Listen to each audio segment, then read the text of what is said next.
ka khul zin na gam ha sat na changin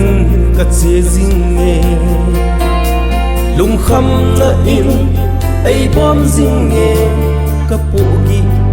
ka mai chu ka ha sat na zo si zong hi pakai ko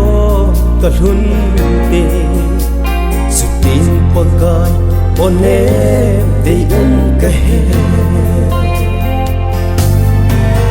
Kalvari sang lam zonin cross gi ta ka put lai hin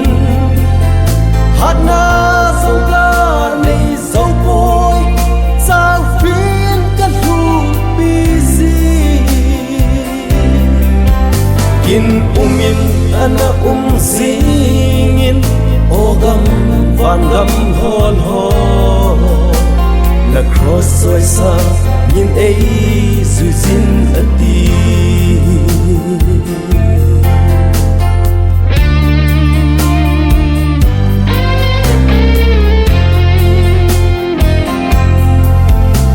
ka khul zin na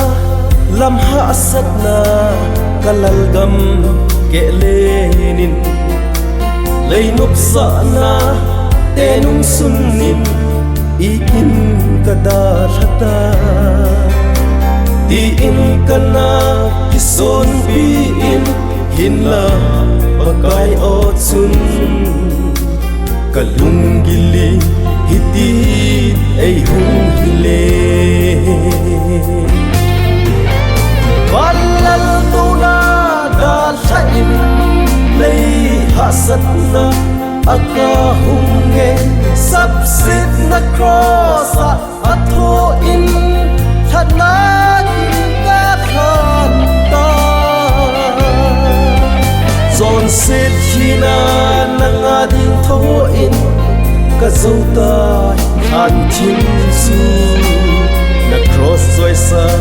e hin zuizin ati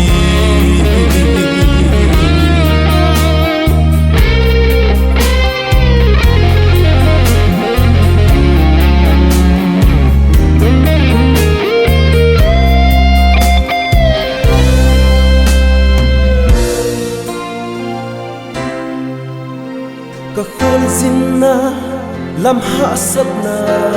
kalal gam ke lenin lei nop sa na te nung sunnin ikin kada hata di in kana kison bi in hinla pakai otsun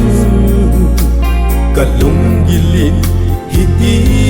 ay hung hile walal tuna dal sain lay hasat na aka hunge subsit na cross atho in thana kin ka than ta zon set hina nanga ding tho in ka zota than chim su na cross soi sa e hin zuizin ati na cross soi sa nhìn ấy zuizin ati